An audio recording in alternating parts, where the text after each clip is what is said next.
down and I'm like, it's really numb, right? My face is like droopy. And I'm like, start drinking water. I'm like, actually, this isn't so bad. I don't see why everyone has a problem. And I look down and I just poured it all over myself. You know what that reminds me of? Do you remember that movie with Adam Sandler? And he like Mr. Deeds? No. Well, Adam Sandler has a bunch of them. The one where he was a plastic surgeon and he tries it's with Jennifer Aniston. Jennifer Aniston, yeah. Just go with it.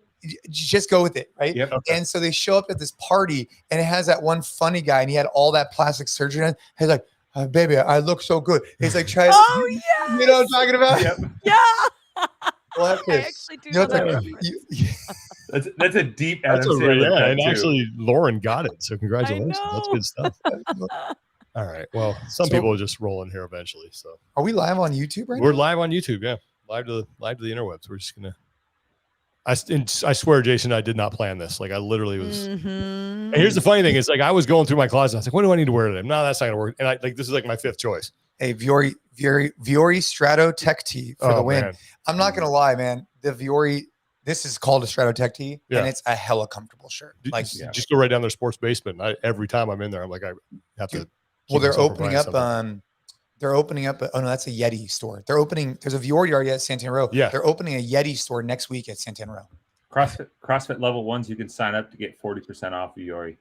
Yeah, there you go. Yeah, that's what I'm talking about. All right, you guys, do you want to get this started? Yeah. Did you? Are you on a different channel, Sean?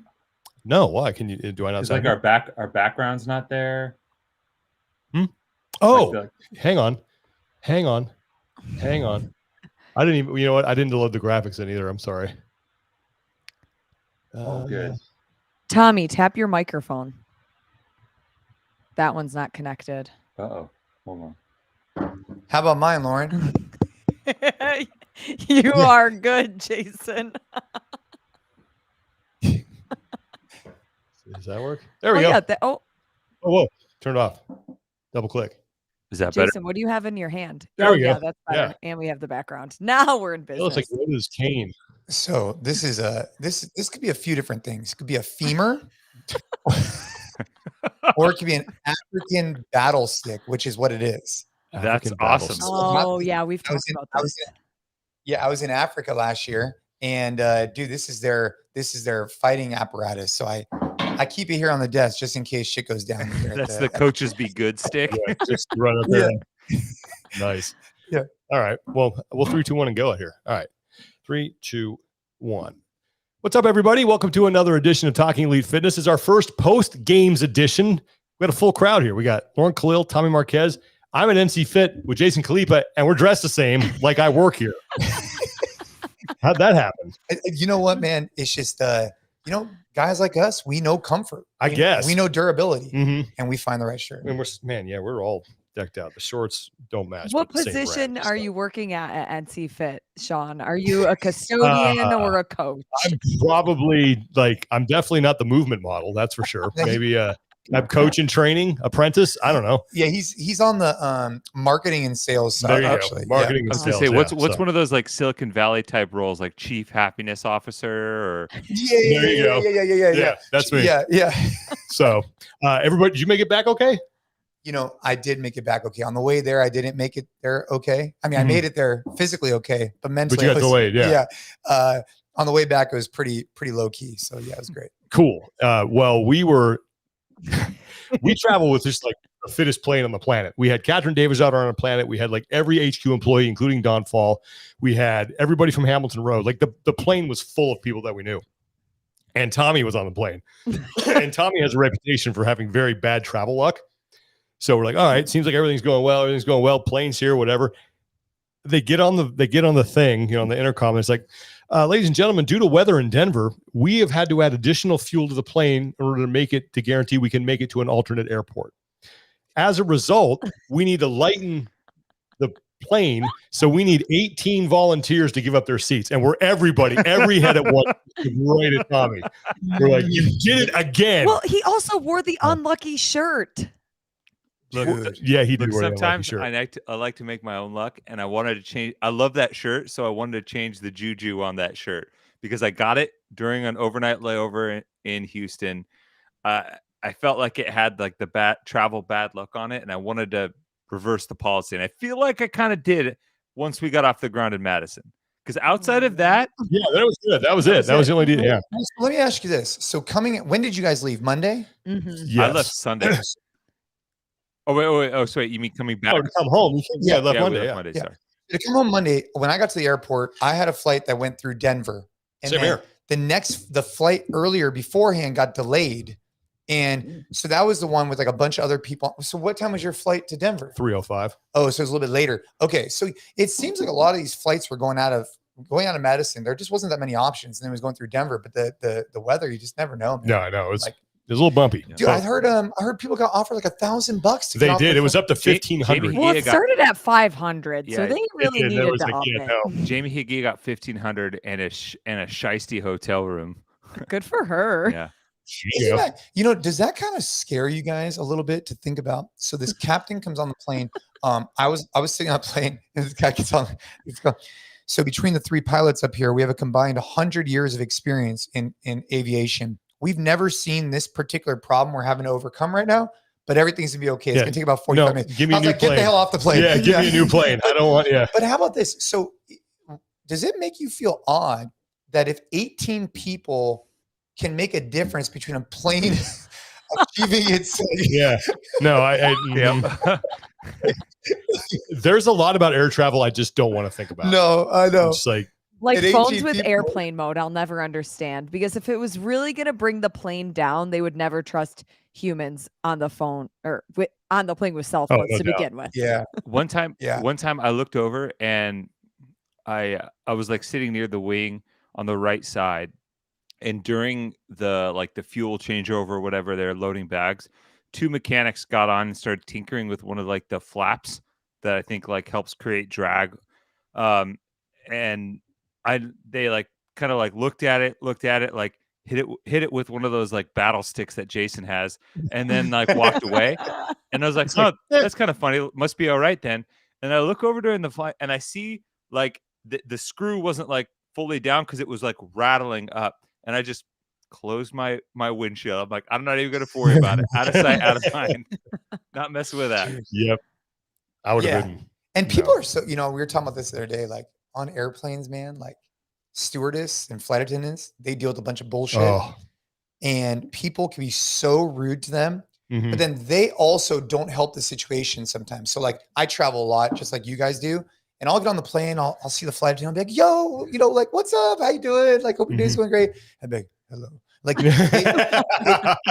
trying to set the mood here. Yeah, it's because I already think that they're already on the defensive. More or less. Because they've been getting yelled at all day. They've been having long hours. It's just, dude, airline travel needs a whole like reset because people are assholes to them and then they're assholes to you. Well, Torin, the beard god, he got scolded on the airplane because he was in an exit row and the flight attendant was explaining the process and whatever.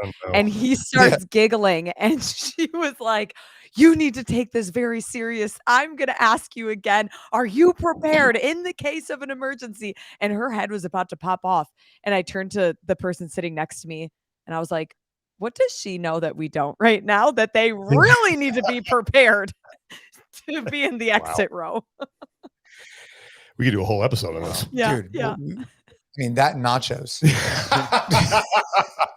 Well, what we are going to talk about today is our biggest winners from the CrossFit Games, because we've had some time to process now. But before we do that, we want to thank our sponsor for today, and that is Podium.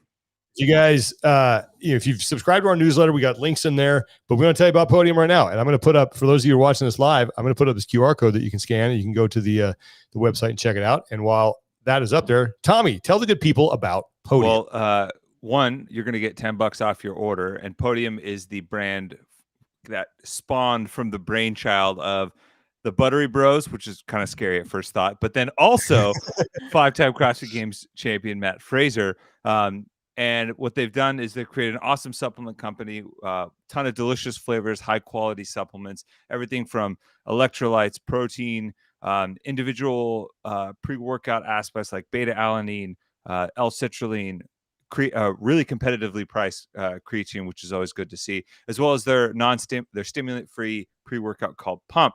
Now, here's where it gets really good because they've released some awesome new flavors in the last couple of weeks at the games. They started releasing their HWPO collab to the public, which includes a couple of new flavors, a new blackberry hydro salt, as well as their peanut butter chocolate protein. I'll be honest, they hooked us up with some at the games, and it was the only reason I got through the entire week with some semblance of nutritional value. They also have some extra stock of their collaboration with Street Parking. They have a chocolate mud pie flavor as well. So really, really cool supplement company born from within the CrossFit community with a ton of cool flavors and collabs, and they support content creators, including us. So if you scan that code, or if you go to Podium Nutrition 321podium.com and put in TEF, you get $10 off. TEF for $10 off. $10 off. Hey, I'm not even, I'm not even part of this whole relationship, but I love the fact that they're supporting you, you're supporting them. It's like a win-win-win, Yeah. And then, by the way, those people at home, they get $10 off. That's right. Dude. And speaking of supporting, did you know Lauren Khalil's an NC Fit person? Jim? Yeah. Yes. And we're here at one of our locations right now. Beautiful NC Fit in Campbell, California. So, all right, well, let's jump into this because, I was thinking about like what we could do for an episode sort of after the games. And, we've done all the recaps and done all that. And I just started thinking about, well, who are the biggest winners out of this? And I think there's a lot of different directions we can go. Ooh. So I'll throw the, whoa, Jason just got taller. I just stood on a bench block. There you go. Just I'm a little bit taller than Sean. You look good. You look good. You're hosting, so I should be smaller. No, so you're hosting. Okay, so Tommy's standing up. We got a great. Tommy, that is just inappropriate right now. Sorry, what are you doing? Saw your belly button. I'm baking like a toasted cheeser in here. It's like throw out a war. Oh, and then you know what? We got to do giveaways too. Do we want to do that? Let's do that later. We'll announce that later. Because we have some giveaways from the games. But anyway, I'll just throw one out. My biggest winner, female coaches. Hey. Michelle Atondra and Carolyn Lambre. Both of their athletes were on the podium. Only two female coaches in the space, and they both put an athlete on the podium. I got a different winner. We got a bunch, but we can talk about it. So I got a bunch of winners though. What do you guys think about that? Female coaches. Like if there's a line of people beating down Carolyn Lambre's door down right now, I don't like. She's got to get some more athletes. I hope she does. I hope she uses this as an opportunity to grow her business and figure out how she wants to scale, right? Because Michelle, she's been in the space for a long time as like a programmer. She has DecaComp, right? And so I think that she's probably already kind of figured out that mold. But I don't know if Adler's. I don't know if their camp has like a formal anything. I don't think they do. I know she's got Benoit Boulanger, right, Tommy? Like that's the other athlete that she has. But other than that, I think that's it. Their affiliate, CrossFit Wonderland, great gym. Dropped into it. It's in Florida, right? No, Canada, Montreal. Almost. No, but I thought he owns a gym in Florida too. His family lives in Florida, I believe. Maybe. Yeah, I think he owns a gym in Adler's Florida. Adler's parents live in Florida. They may have bought the gym in Florida there, but I believe Adler's parents live down there. They're snowbirds and retired. But yeah, it's funny because you went with something more thematically because I actually had a theme too for one of my comebacks. All right. Well, tell you what, we'll go to Jason, then we'll go to Lauren, then we'll go to Tommy. How's that sound? And we'll just keep going until we run out of winners. Okay. You biggest winner? Yeah. Who do you think? I think it's Roman Krennikov. Roman Krennikov? Yep. I think he's the biggest winner.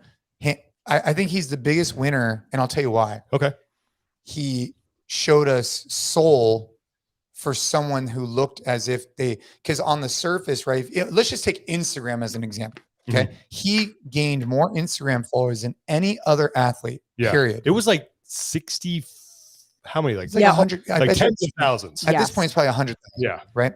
And so if you ask who's the biggest winner, I'd say that was an example. Why? Because these athletes need to generate revenue. They do that through a bunch of different ways.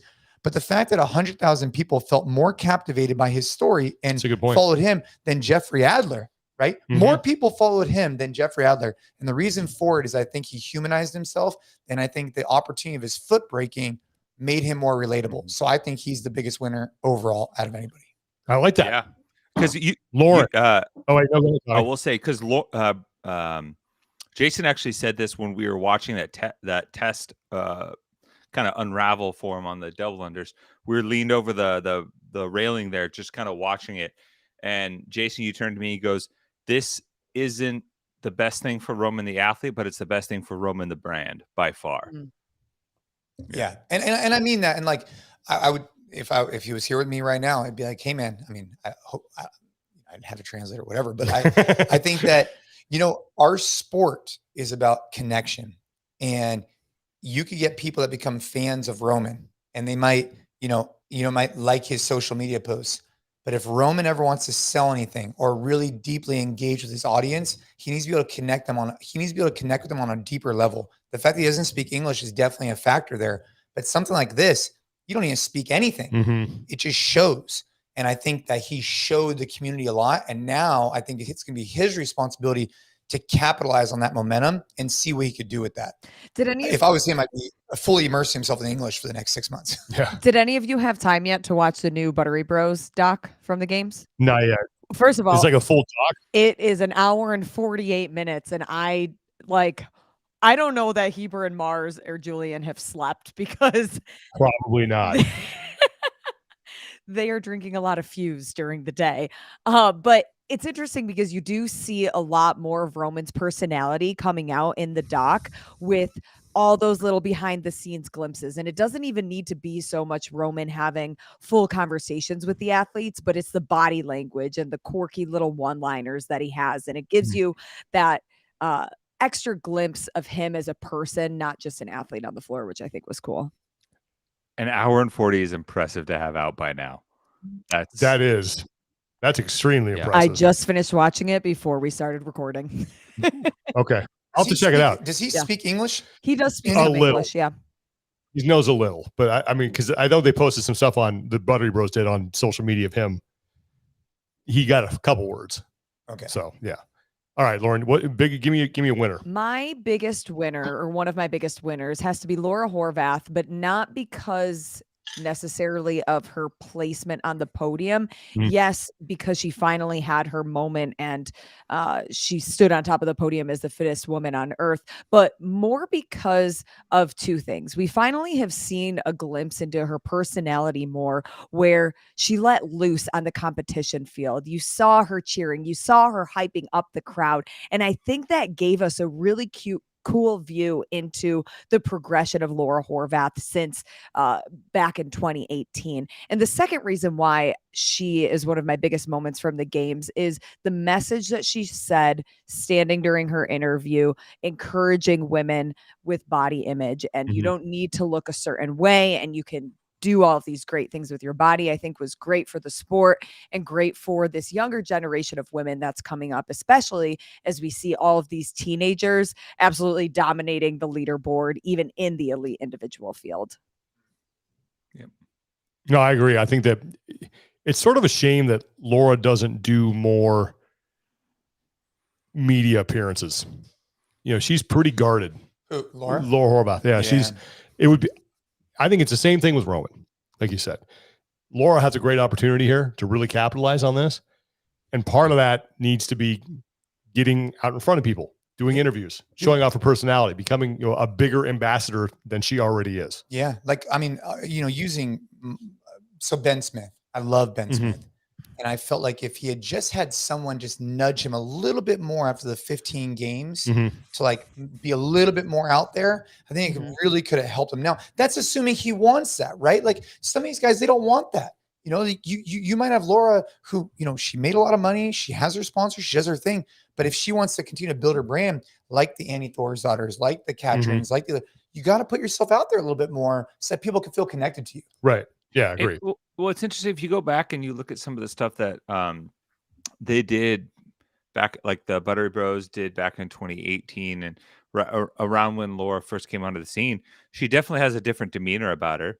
Obviously she was young, she was a rookie, she was enjoying a tremendous amount of success at an early age, and I think there was this happy-go-luckiness to it.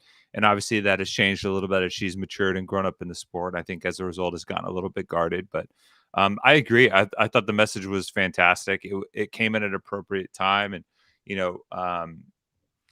I think particularly in a year that was somewhat rocked by some of its young stars, dealing with the fallout of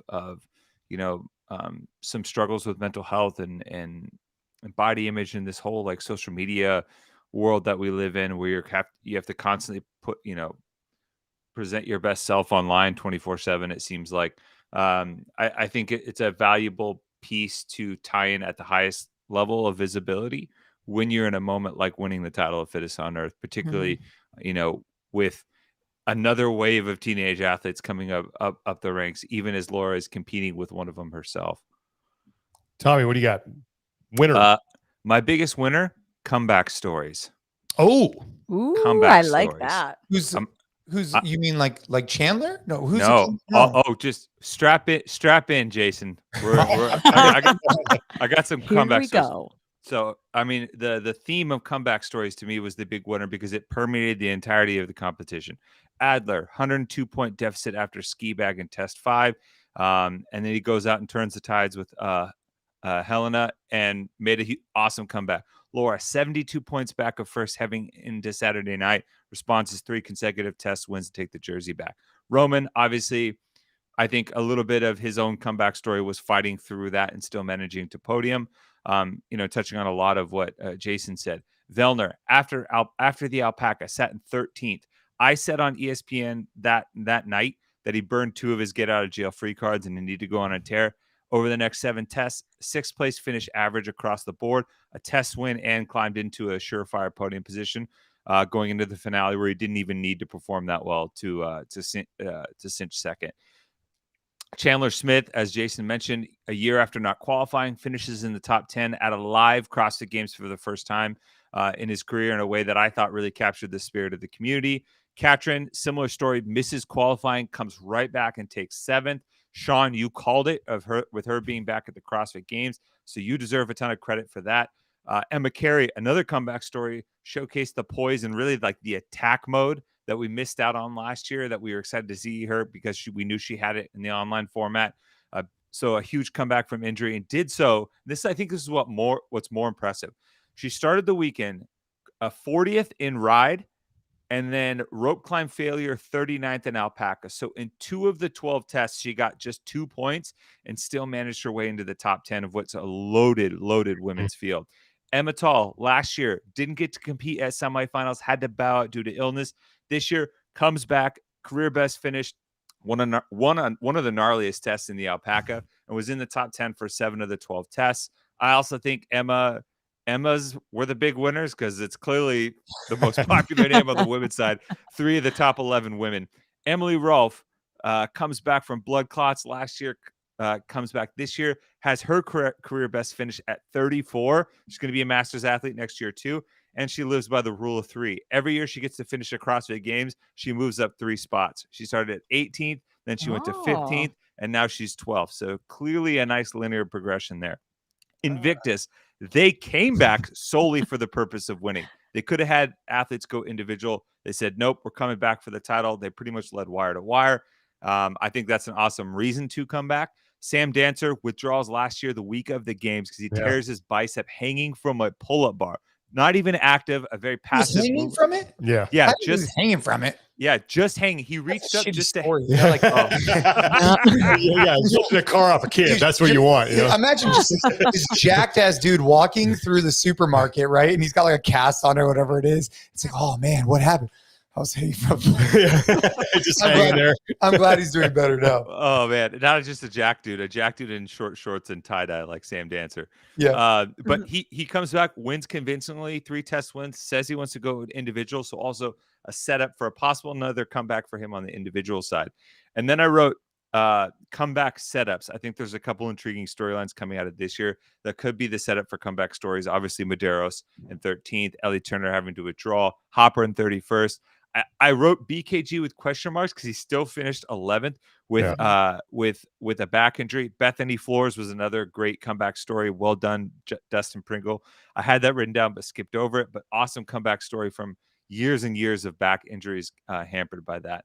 And then, I had some additional just highlighted winners that don't fit that theme. But yeah, that was my big winner was comeback stories. Okay, well, let me throw this one out because I think this might be a little bit controversial. But the more I thought about it, the more I think I was going to give it to us. I had a controversial comment too. Oh, you do? We'll go with yours. Boy, light it up. This isn't that controversial. This is like BKG, bro. So I'm just confused. Mm-hmm. I'm confused. How did he was having a great, pretty good performances. He goes into the Oli thing. Why did he have to lift? Like, I don't understand what issue did he have that caused him to lift a 95-pound barbell there, but then the next day to come back and finish out all the events when they were heavy loading? Like, he from what I've gathered and what I've heard on him speaking on the doc that I just listened to, he had a back problem since semifinals. He was having pain even deadlifting an empty bar, so he was able to get a barbell with plates into his room before the total to see if it would give him pain or not. It didn't give him pain. He was able to work through it. And then it seems like after that, the pain was either the same or not as bad. It wasn't getting worse. Yeah, he commented on, he wrote a post about it on social where he basically said that he'd been dealing with this issue and they were trying to figure out what it was. And they realized that it ultimately had to do with something in his psoas coming around the front. And like, he had like this moment where like it unlocked. It was like, oh, whatever you did just right there changed it. Like the pain level and everything, like maybe your hips set back the right way, your psoas got finally released. And he was like, I think I can at least lift the bar pain-free. And that keeps me in the competition because he was in the top 10 at the time. And he came into the Olympic total in 8th.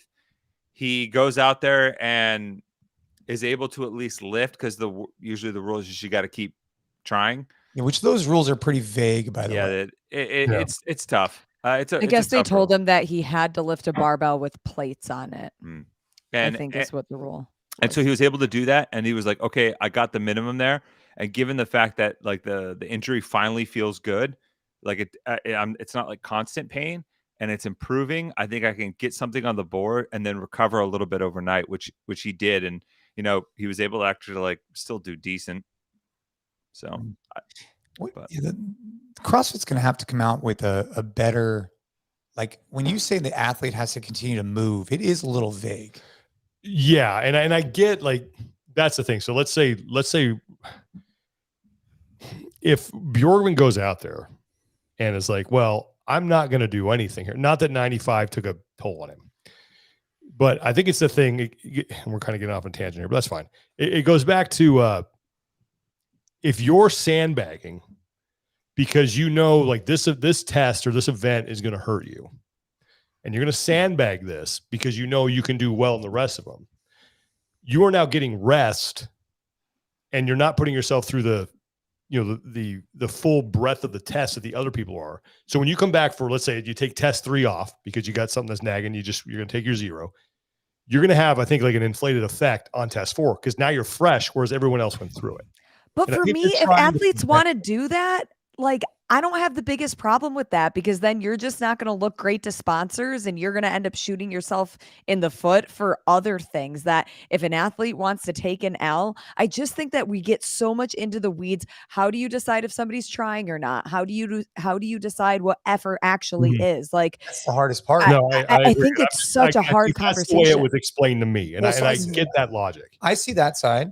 I also see the side where, like, for example, Roman on that final event on ESPN. It's not a phenomenal look to have an athlete just like sitting casually on a bike while the rest of the people, like if you have a team or an athlete or whatever that isn't moving, it's not ideal for the look of the sport. Yes. People getting hurt in sport, it happens, but it's just not ideal for the look.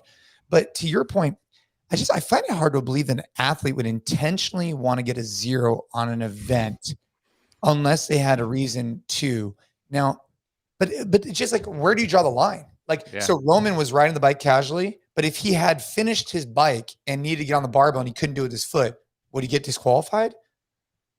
Yeah, I don't know. I mean, well, and we even like when that injury was revealed, right? One of the first things I said to Eric Barnhart, who was the coordinating producer of the CrossFit Games, so sort of the liaison between us and CrossFit and the broadcast, kind of coordinating all that.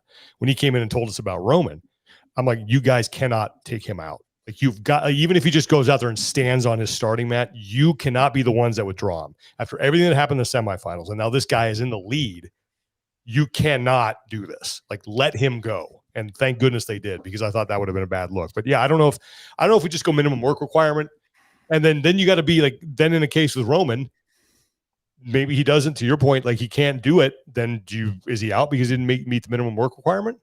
But the case with Roman, I'm happy that they let him compete, but it again just shows an inconsistency throughout the season on what the rule is and what an athlete can expect. I mean, like, I don't know. It's weird that you try to legislate effort, because I feel like at any point not giving your effort, like you're not going to out tactical the CrossFit Games from that standpoint. Sure. Like I just don't think that's ultimately going to, like, it's a very tough conversation. Right. Yeah. Dustin has a good question about an example of someone who's ever sandbagged. It's funny because, and I don't want to call this out because he sandbagged it depending on who you talk to, but it's someone that we know, Jason knows very well. Pat Barber in the 2011 finale. The end was a 3-part finale. You had to go 4 minutes into the chipper, 8 minutes into the chipper, and each time you would reset. And then the final test was finish the chipper. And there were accusations that he sandbagged the first 2 because he went 10th, 12th, and then won the last one going away and like had his moment like in the sun, that he strategized to save it for the final one. Yeah, I mean, it's funny. I haven't thought about that in a long time. But you know, but the thing about it from a sport perspective, I think that just in the off season, they need to take some time at CrossFit to say, okay, if you have an athlete who is medically unable to continue, what does that mean? Like, where are the guidelines? Because I'd say that for like, it's just so great. Because like, take Roman, he broke his foot. Okay, he didn't get a concussion. He broke his foot, but then he can't do all the work. So like, I just think they got to figure this out and have really clear lines, because otherwise it's just going to get more and more kind of like gray, and that's probably not good for anybody. No, I agree. Well, and here's the thing, and this is where I do think there's an argument for Roman being different. He could do all the work. He just couldn't do it fast. He was able to get through a full round of the double unders and sled and everything like that. And this is where I think it starts to get gray. We didn't actually see him pick up the barbell, so I can't know, but I would imagine that with that first thruster bar being lighter, he probably could have done a couple of thrusters. So in the very least, as long as he could keep working in that regard, doesn't matter about the pace, that's fine. But then again, we're just like getting into this weirdness of like, we're going to go by a case-by-case basis on each one of these injuries, and it's going to be, all right, well, what sort of harm do you pose to yourself and your longevity of your career? You know, there's a liability issue from CrossFit too on like, you know, to what extent are they liable? Well, and then there's this other side where like you're going to have athletes that just aren't even going to say anything. Like just being, like Fraser that one being year, perfectly like honest. Like, if I was Roman, I wouldn't have said not a word to anybody until I really figured out what was going on, because, you know, obviously it's different. If you have a dramatic thing happen, of course you need to be addressed. But if you mess up your knee, mess up your ankle, mess up your foot, you've trained all year for this moment. And now what happens is, if CrossFit chooses to not let people compete, does that also encourage people not to even let them know? You know, it's like this really, for sure. It's a weird, damned if you do, damned if you don't, you know, because like if you go the minimum work requirement, there will be an instance where you set the minimum work requirement and someone who is in Roman's condition isn't able to get out there, and you got to pull that person. And I mean, it happens in sports all the time. Ask any person who played football, American football. I guarantee you at one point they got their bell rung or had a few cobwebs shook loose, and they're like, I'm not going to the trainer. No way in hell. I did it myself. I started to walk to the wrong sideline, and my buddy pulled my face mask in. I was like, do not take me to the trainer. You know, because you want to keep playing. Yeah, for sure. And the other thing is too, and then it's like, well, yeah, if someone wants to sandbag, fine. And if you can't beat that person, is that a them problem or is that a field problem? Yeah, I mean, I could just say, out of all the events I've been at, I've competed in so many events. I've watched so many events. I can't think. I mean, maybe the Pat one. I don't even remember. I mean, I remember that event, but I don't remember him like intentionally sandbagging. I can't think of a single time I watched someone intentionally just want to get last. Yeah. Yeah. And so in SWAT 486, like this was like you guys in 2015 We're going to win the whole thing. And you, by the way, great post on that. I saw on social media about that. That was really cool. If you guys haven't seen it, go to Jason's Instagram page and watch that. It's awesome. But like the issue is, well, wait a minute. Why can't we keep her in to just try to get through this stuff? Yeah. And I know that like she blew her knee out. Yeah, but I mean, but still, she's the one that wanted to continue on, and we wanted her to too. I did this post on social media, probably like a week ago. It was really good. It definitely, with time, I feel like and maturity, your vision or your vantage point on the particular situation does change. We were just so close to it. It was just that was a very difficult situation, but I also think for the teams, we got to figure out this whole alternate thing. Like that's another issue. Why even have an alternate if you can't put them in? Well, yeah. And you just got to know when the cutoff is. And I think the cutoff is when you take the field, after you take in the field with your 4, that's it. Right? That's it. Person gets hurt. What happens if you get hurt? Because now you're going to bring in someone who's fresh, who's going to have who hasn't been through the breadth of the test, who now can artificially.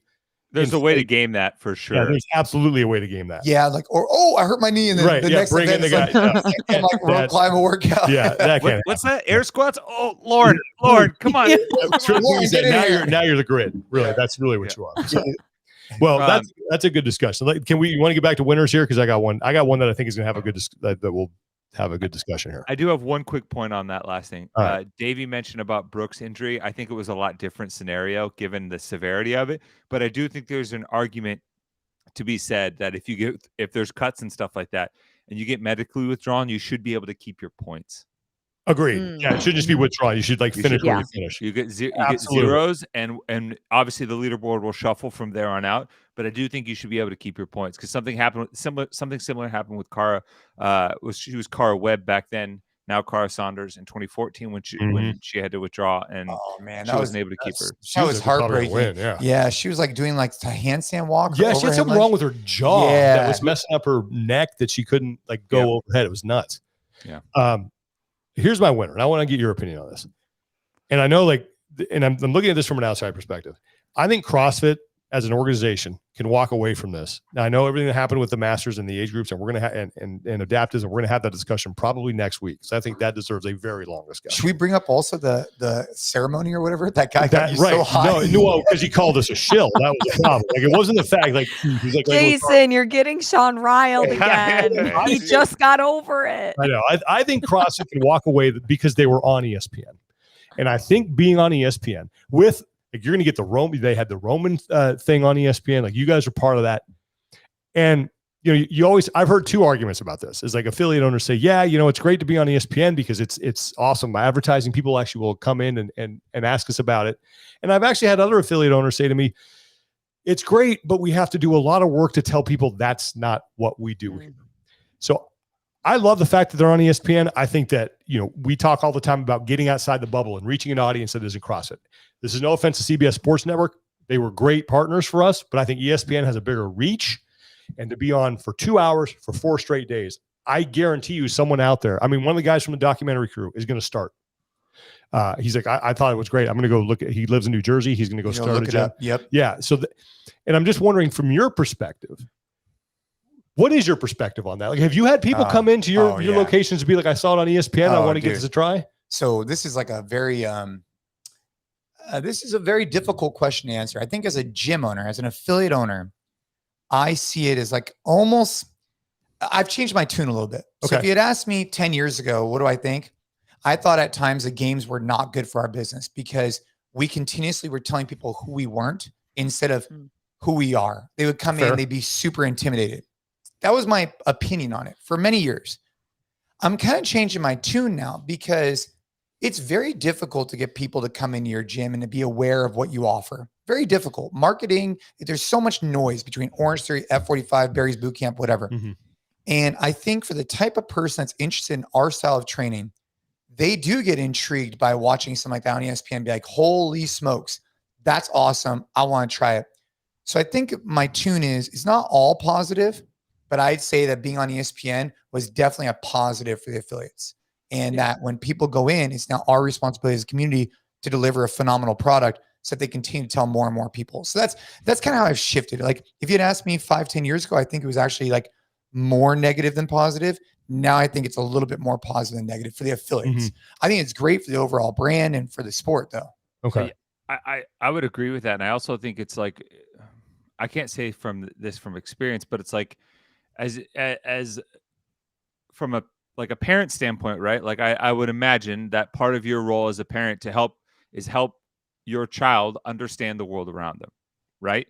Help them decipher and learn in a way that provides context and understanding and, you know, all the attributes that you want them to live as human beings.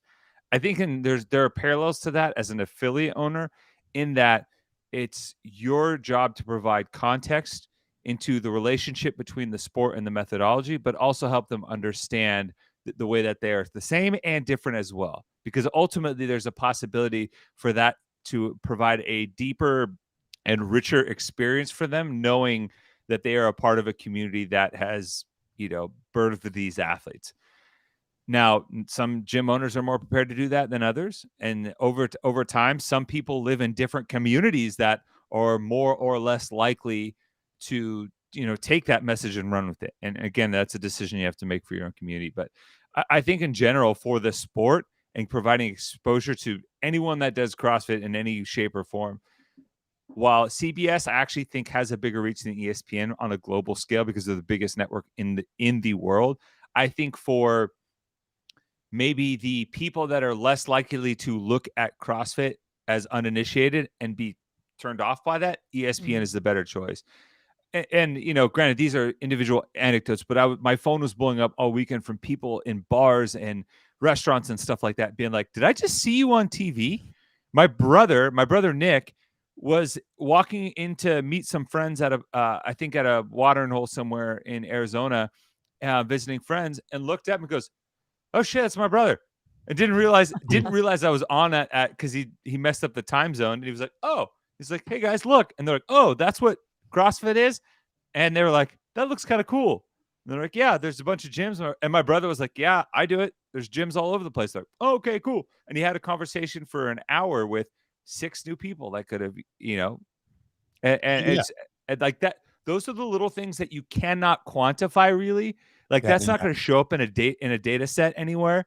Like some guy at a bar being like, "I think I could do those funny looking pull-ups." Like that's just not going to show up unless you're doing some crazy surveys at your gym and somehow it gets to HQ. But that is the grassroots marketing side of CrossFit, I think, in that regard, where the sport can help. I'll just summarize like this. I think CrossFit being on ESPN and ESPN2 was like, let me ask you, what has been bigger for CrossFit? So since Don took over, right, a year ago, he's made some executive changes. He's switched up the affiliate model a little bit in terms of like the items they're providing. A couple other changes have occurred in the last 5 years. What has been more like clear, like cut and dry growth from a CrossFit perspective than being on ESPN? What is visibly, like, if you're a CrossFit, if you're a diehard CrossFit person, you're like, dude, CrossFit's moving in the right direction, right? Yeah. Because some people would argue it wasn't for a while, including myself. What more would you want than to say this is a clear sign that CrossFit is moving in the right direction than being on ESPN? I think you're absolutely right. I think from a perspective, just from or perception, right? Or perception is often reality. If you see your brand all of a sudden on ESPN, I think, and it's funny too, because ESPN News was doing that Ocho thing. It was like the Ocho, where they show all these like weird sports, and they did like ultimate frisbee. They had horseshoes. They had, I think they had. Do they have cornhole? Yeah, they did. So I'm telling you, like, and I guarantee you, people who are involved in those sports see it there, like, oh man, that's awesome. Maybe someone will start. Maybe someone will look this up. So yeah, you get on ESPN and you get someone like, Dave Ryan, who has been with the NHL. He has been with professional sports. He's like been all over the place. You get someone like that involved in your broadcast. Yeah, I think it shows that you're moving in the right direction.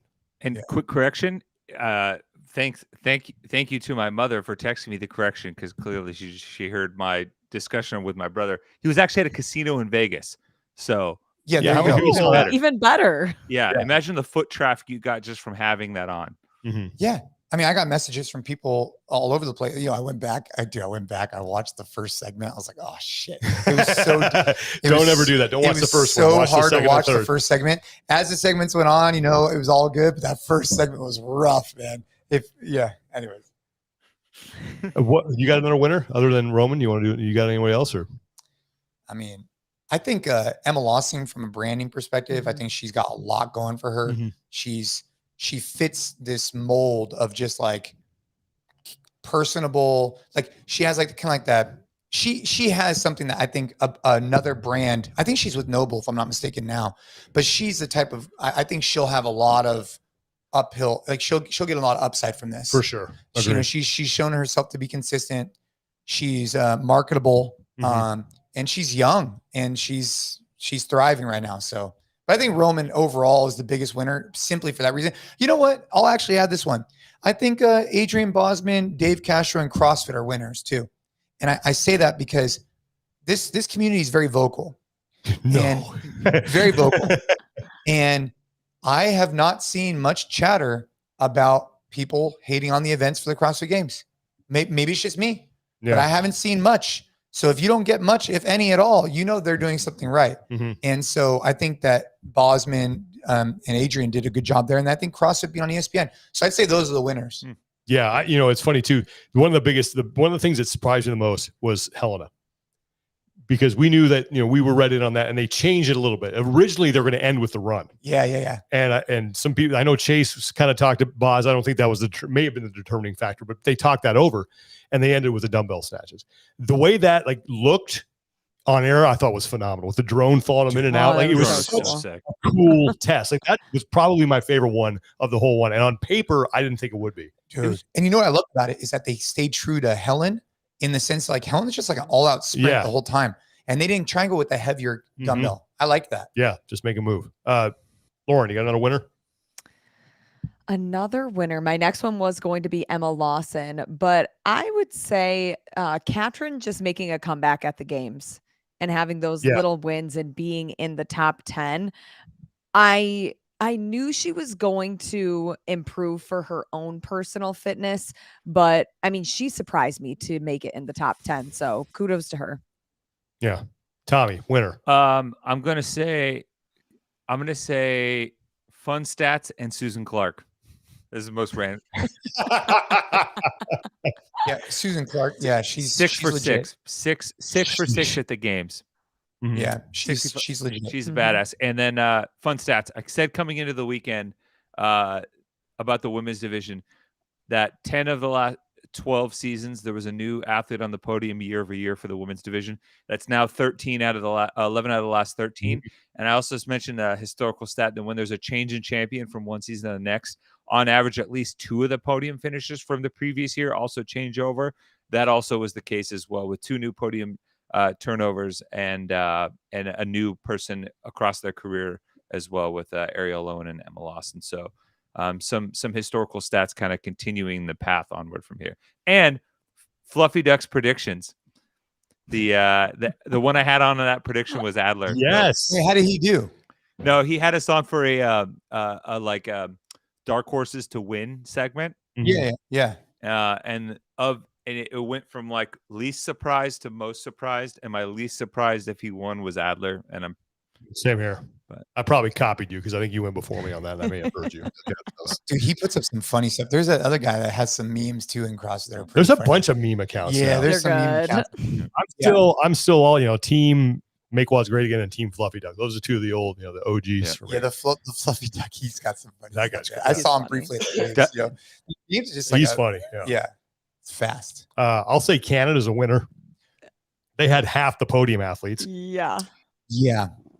That's, take notice. Yeah. And they almost went 3 for 3.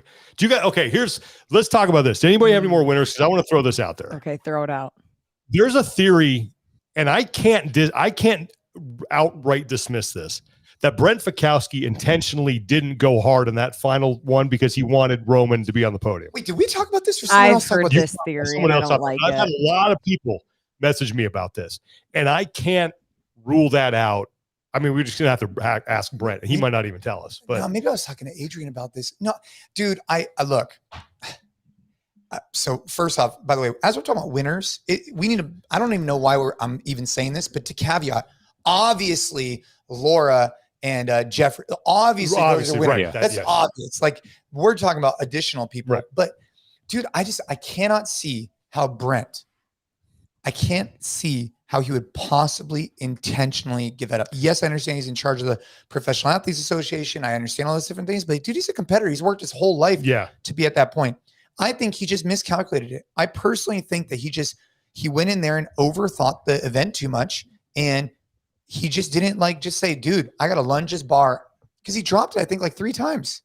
He went to failure. Like you could see him. Did he? Yes. I got to watch back the video because, Well, the only reason, because it would be hard. He knew, I don't know if he knew or not. He had to finish 8th or better to knock Roman off, according to what our numbers were. And he finished, I think, 13th. So he would you would have to know that in your head in order to pace that right. You know what I mean? Like, I don't think he did. I just think he missed. I just think he didn't do it. But when someone said that to me, I was like, I can't just outright dismiss it. Never say never until you speak to him, but I would be surprised if if he threw it. Yeah, I got to go back and look at it, because I was with some friends yesterday and they were asking me about that. And I said, look, if an athlete's coming out of a lunge and you see them shaking or barely standing up, they're hitting fatigue. Yes. They're done. If an athlete comes out of a lunge then they're just mentally just putting the bar down. Mm-hmm. Like you could see it coming out of a lunge when someone's really screwed. For sure. Mm-hmm. But when you have 30 steps left, I remember one year, Ben Smith and I, we were on the exact same lunge and we were doing that exact same thing. And it's just dude, at that moment, it's what else matters? It's the last event, the last lunge, you got to go. Yeah. So it's interesting. It's something that's being that people are throwing around out there. And I don't think so. But he also got a no rep too for shuffling his feet at a very critical juncture about halfway through. So there was, some reasonable doubt around him doing some extra stuff, because he did have to get shuffled back. And something like an overhead walking lunge, if you're moving and you have your rhythm and you get that no rep where your feet are shuffling and you have to come back, that's pretty costly, because it messes up your rhythm, it messes up your flow. And I will say this: if in any parallel universe that was the case, you would never get it out of Brent, because he still to this day refuses to admit that he had something wrong with his leg back in 2021 when I saw it bandaged up. Oh yeah, he had 5 rolls of tape on it. So even though I don't believe it to be true, he's a guy that, if you ever want someone in the mob to not be a rat, it'd be Brent Fikowski. He is tight lips. Well, because then what is he going to do? He's going to come on and tell all of us and then make Roman feel like he didn't earn the 3rd spot. So it just Brent's no, too I good of a don't guy. think he Oh, we're trying to make it a little cooler in here. Anyway, I don't think it did. I don't think he did. I don't think he sandbagged. I don't. I think he tried, didn't hit it. I don't think he did either. But like I said, I just want to throw it out there, because a lot of people have messaged me about that. So yeah, I think if you're going to go down, not that that's a huge conspiracy theory. I think if you're going to go down conspiracy theories or what ifs, I would ask the question of, could Roman have just taped up his foot like crazy, popped a couple of Advil, and still been able to finish the events? No, I've had that exact injury, and what he probably should have done is left his shoe on and tightened it up as tight, because it'll keep it. You know what I mean? You get a little bit more taken it off to begin with. Yeah, because but I still there's no way that's I don't think so. Okay, yeah, I doubt it. I really doubt it. I call Ashley. That's my wife. I'm like, Ashley, you just got pop some Advil, tape it up, and let's go. And she's like, I don't think so, Jason. I think if he could do that, he would be. Yeah. I was like, no, you understand. It's a championship mindset. We got to go. And she's like, no, Jason. Ice it up. Yeah, I really, that's one of those where it's it's painful. You can't do anything. When it hits, you're like, ow. And then you can sort of hobble around. Because when he went across the finish line, wasn't limping. It doesn't set in for about an hour afterwards. And then it swells up and you can't it sucks. Dude, should get the shoe on, pop the Advils, but tighten it up, just wrap that thing with tape and then just ice the hell out of it. But in sport, man, things happen. And if you believe in the universe having a weird way of working itself out, this could be what really helps catapult Roman to a different level because of what we were talking about, right? Like, what if he had taken second again? Because I think Adler was on a good track. I think Adler beats him regardless. Yeah. So let's just say he took second. What's better for Roman? If I'm Roman, if I'm Roman, what's better? Taking second, you make 100, you make like $50,000 more. You don't have as good of a story. Or you take third, you have this super cool story. You do it, it's really compelling. And you take third. I think I'd rather take third and have a great story and showcase like who I am and showcase I don't think like what Roman feels the same way though, because he kept saying he doesn't want people to remember him as the injured athlete. He does not want to remember him as a badass that kept fighting, know, and he fought hard. Both of those thoughts can be true. He can have that mindset that I didn't want this to happen. I want to win. But also that this may be the best thing for his story overall, especially if he comes back and wins. For sure. I actually think that it would have been a close. There was only 2 points separating them when Roman broke his foot. I think they might have gone back and forth on the next two ones. I think we could have been in a win and you're in scenario in that finale. Just because like overall, like that, I mean, it was the closest points, but I think going into the final two tests, if you don't count like the back-to-back ones, because back in 2015, I think it was a little bit, it changed hands on the second to last test between Fraser and Ben Smith. Yeah, but because Adler on the parallel bar pull finished seventh, and you don't really know how much effort he put in at that point because he didn't have to like win that test necessarily because he had such a big cushion. So there's a lot of what ifs, and I still think that like a healthy Roman, 2 points back, a healthy Adler, I think we probably could have seen it back and forth. Yeah, I really wanted to see that just for the ESPN aspect of it, like just to get that. And one thing that was particularly true with the second to last test is that some of the bigger guys had a lot better success leveraging their body weight on the sled. And I think Chandler Smith mentioned that he's like, I wasn't super used to that move, but I saw like Fikowski and Down, some of these other guys that are a little bit heavier and bigger. They were just like really leaning into it, and almost like how when that newbie on the rower thinks that you got to go all the way back to get the full pull, right? And you're like, you're ripping it all the way, and then they were getting all that extra real estate on the sled. I think we would have had some fun races. Yeah. All right. Anybody else got winners before we wrap this thing up? I have a ton of age group winners, but if we're going to talk about those next week. Right. Well, the discussion I want to have next week, because this was another thing that, other than the what's wrong with Justin, the other question that we all got a lot was like, what's going on with the age group and the adaptives? And that, we got asked about it on our live recap shows, and I've wanted to do a whole show on that because I think there's a lot of like perspective that needs to be given. And then I also think there's some solutions that we can present. And I just think it deserves a whole longer in-depth discussion because I know people are fired up about it. Do you want me to save my age group winners for next week then? Yeah, let's do that. Yeah, because we'll hype them up in one full little packaged show. Yep. Do we want to let's announce? You want to announce our giveaways here? Yep. Who won our stuff? Do we have those names? I'm sorry that Tom sent me graphics and now I can't. Well, what kind of giveaway are we doing? So we did a giveaway of some Yeti water bottles that Yeti set us up with. Yonder water bottles? And we're giving away a free pair of ballistic trainers from GoRuck. Oh, this. Yeah, that's exactly it. And it's got our logo on it. All right, Sean. That's the one. I heard one of my podcasts I listened to, and I had it. I reached out to a high school teacher friend of mine that confirmed that there's this thing going around, I think, where these kids are just like living and dying by coin flips, like at school. And on the podcast, they gave this anecdote. They're like, I'm a teacher, and these like the new thing every year. These kids come back from summer break with this new thing, whether it was fidget spinners or yo-yos or whatever. Now it's this coin where every decision they get faced with, they live and die by the coin. I can't believe they have a coin. That's the thing that shocks me. Yeah, they're like, it's just flipping quarters. So here are our winners for the Eddie Bottle giveaways. We have Andrea Daly, Amy Steen, Nathan Curtis, Scott Simons, Alex Infortes, Mike Cruz, Joseph Cavaletto, and Michelle Paul. And I want to flip a coin to determine which bottle they get, because 4 get the yonder bottles, 4 get the metal ones. Okay.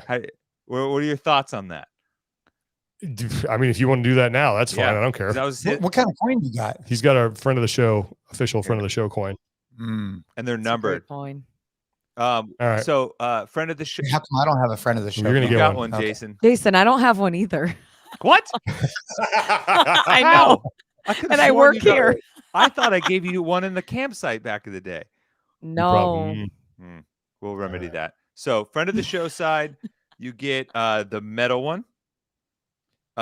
Radio mic side, you get the plastic. So, let's see. Andrea Daly gets plastic. Amy Steen also gets plastic. All right. Nathan Curtis gets metal. All right. Nice. Scott Simons gets plastic.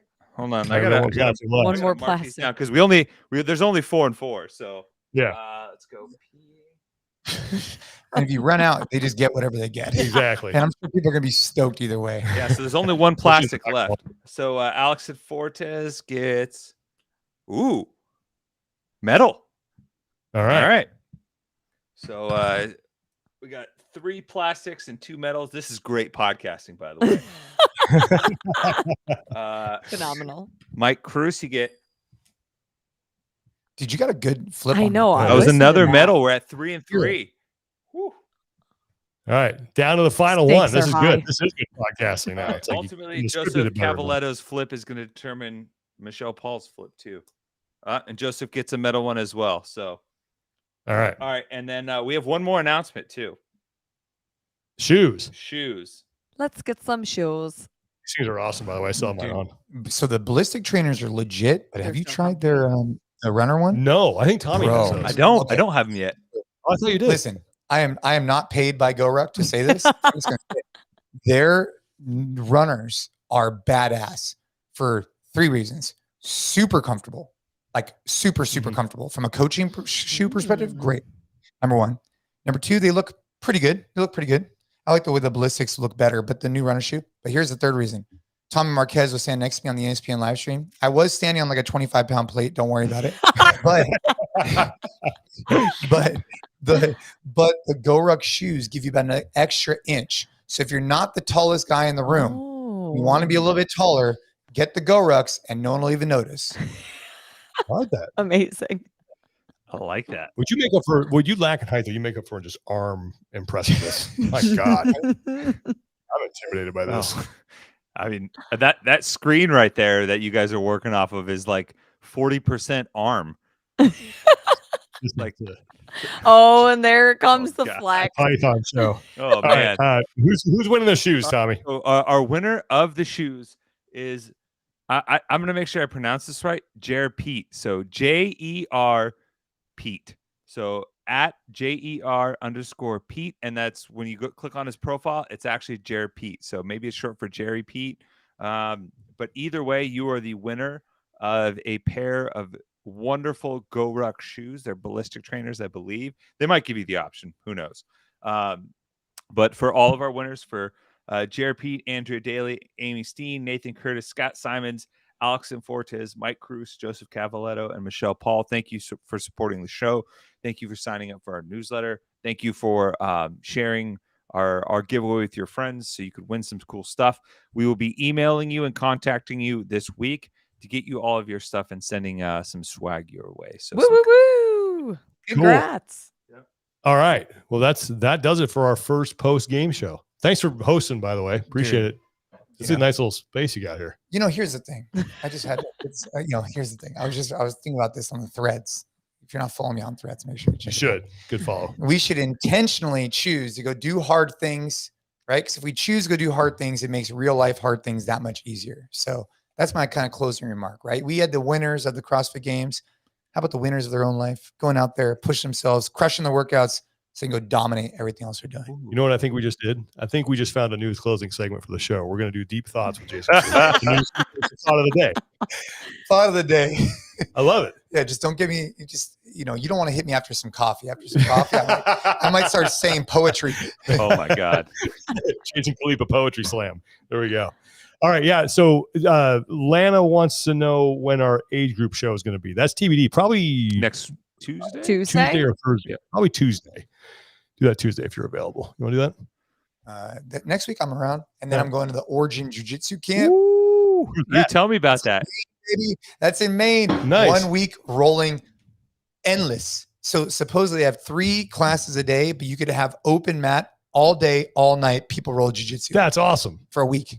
That's cool. You're gonna get really good with that. Yep. Got to go get thrashed for a while, but you come back better. Oh, dude, I'm gonna get. My game's gonna increase. That's awesome. Yeah, good stuff. All right, cool. Well, everybody, thanks for watching. Thanks for listening. Make sure you check out our sponsor for today's episode. That's Podium, 321podium.com. Use the code TEF.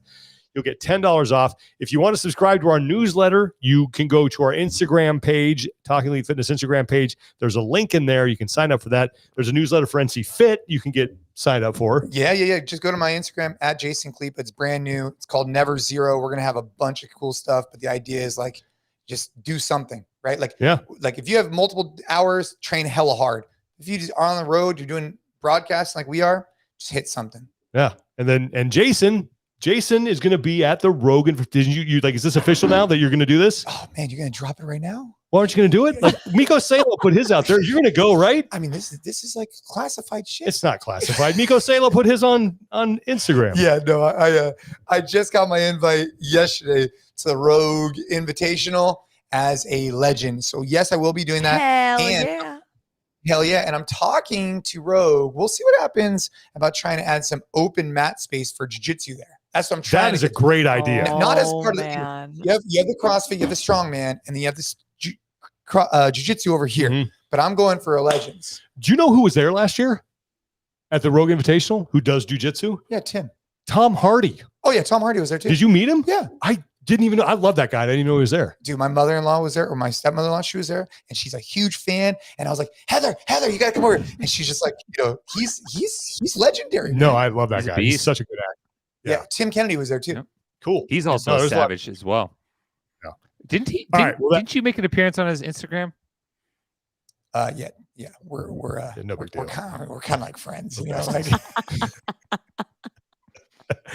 All right. Again, thanks for being here, Jason. Thanks for hosting and let me crash. Really appreciate it. For Tommy Marquez, Lauren Khalil, the 2008 fittest man on earth, Jason Khalipa. I'm Sean Woodland. Take care of each other. Be better. And we will talk to you guys next time.